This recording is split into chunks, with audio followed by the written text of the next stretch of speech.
Meanwhile, what did the Saudis promise, and when did they promise it? And did potentially Elon Musk overstate the case? With us now is Stefanie Miller, High Capital Market Senior Analyst, on this whole back and forth as Tesla moves to go private. I wonder what he said that would trigger regulators' attention in this country. Just to put it in perspective, it started with the Saudis, as far as I know, Stefanie, saying, all right, we can help you with this, right? When does that cross a line that we have to watch?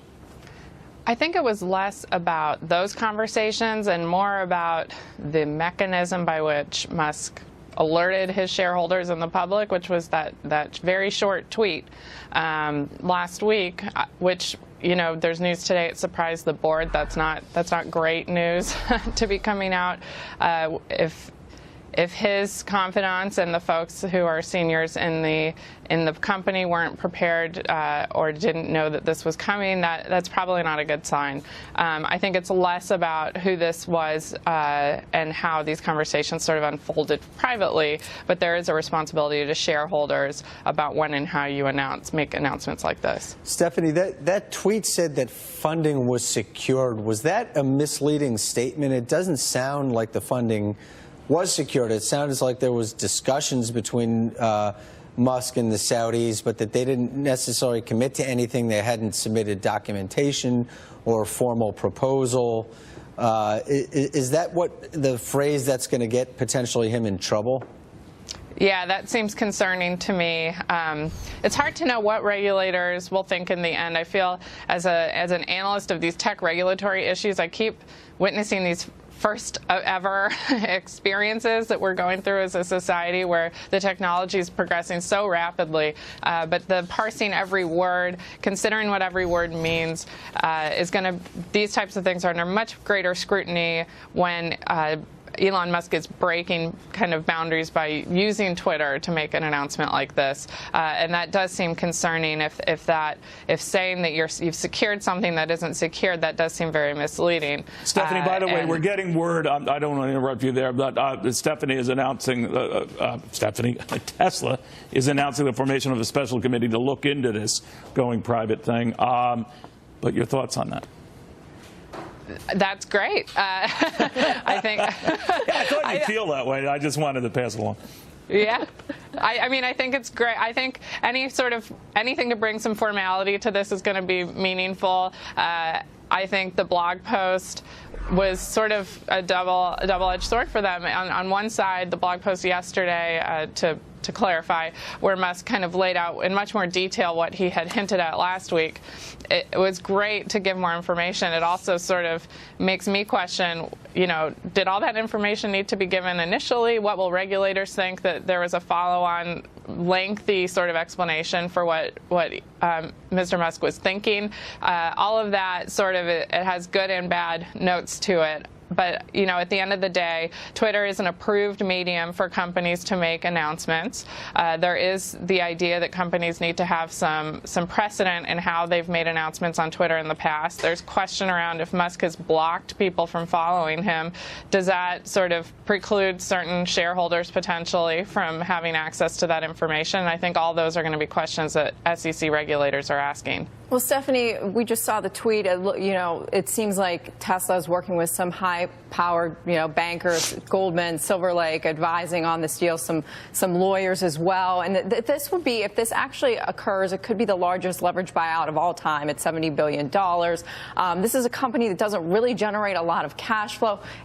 In the blog post yesterday, Elon Musk alluded to the fact that he is going to expect a lot of the equity players to hang around. If that is the case, the SEC is still going to have to review this company. It will be under the watch of the SEC. Do you think equity holders will be able to, will want to, excuse me, stick around and hold this stock through this process?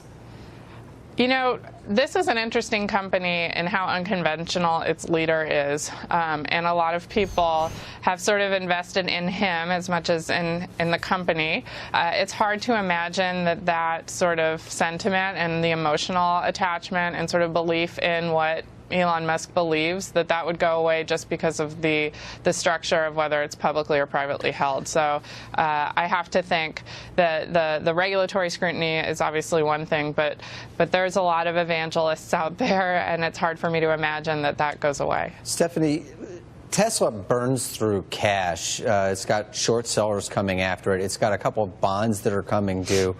How serious are its cash flow problems, and is it talking about a going private deal because it just basically needs more money? Yeah, I mean, there's a lot of reasons why Tesla may want to go private. One would be just to have access to much more capital to help fund all of the ideas that its senior executive has.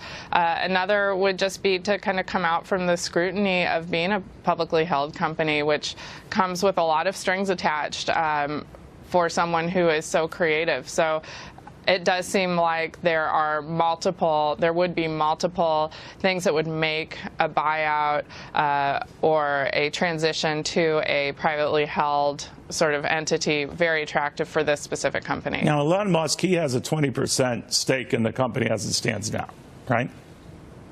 Yes. Okay, so what would change if it's a private concern? For him, I don't think that he seemed to change anything when it went public.